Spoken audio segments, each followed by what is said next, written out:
everyone, and welcome to week 8 of Morning Math Science. Today is going to be kitchen chaos.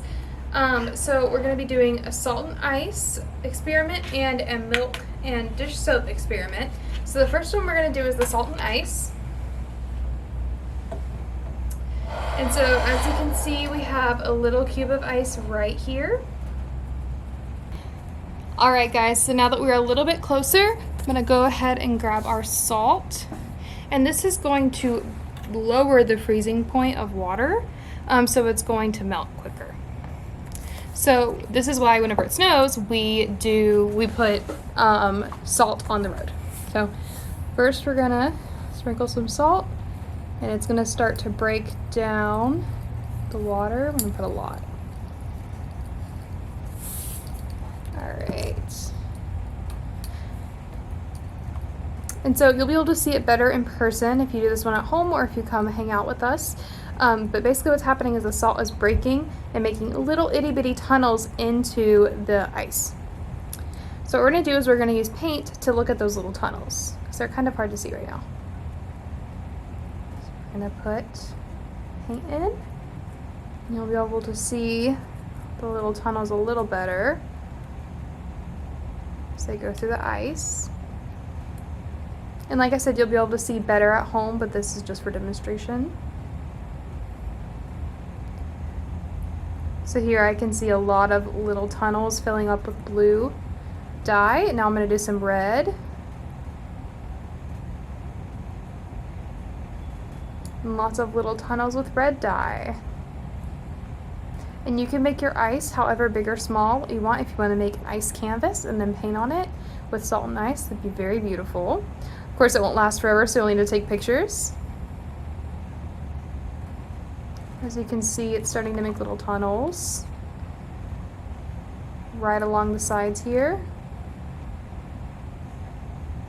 So since salt lowers the freezing temperature of water, what's happening is if we try to refreeze this, it's not going to freeze as easy, and depending on how much salt is in there, it's going to take a much longer time to freeze than just water. So this teaches us about how salt affects the different freezing points of water.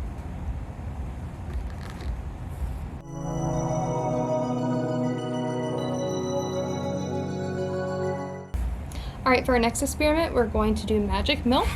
So we're going to get some full fat milk, some dish soap, and some food coloring, and a plate.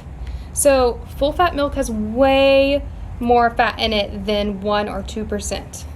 So what we're gonna do is we're gonna pour some full fat milk onto this red plate. It got everywhere a little bit.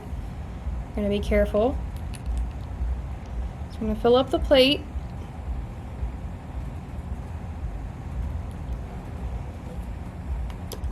And then, you know how dish soap works really well against grease and breaks it up? Well, this works the same exact way. So what we're gonna do is we're gonna place drops of food coloring in the milk. So I'm gonna make a little pattern.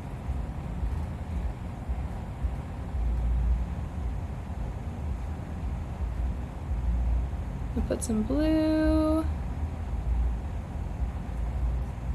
So what's gonna happen is when we drop the dish soap in, it's gonna break up the fat, and it's going to cause the food coloring to go out with the fat and make a very awesome swirling pattern.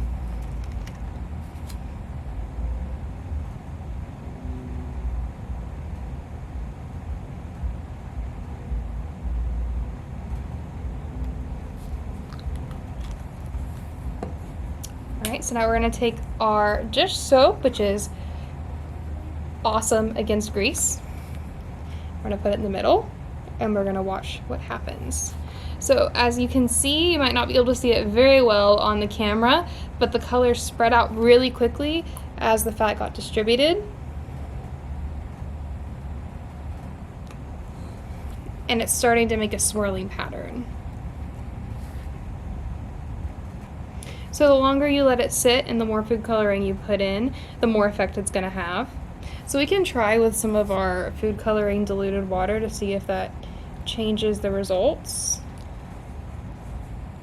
it definitely swirls and spreads out a lot better than just the dropped food coloring. So it might help to dilute it so that you have more of it instead of just tiny itty bitty little drops.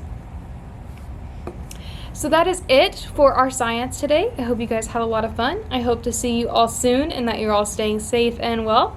And we'll see you next week for textures. We're going to do snow and we're going to make slime. Thanks. Bye, guys.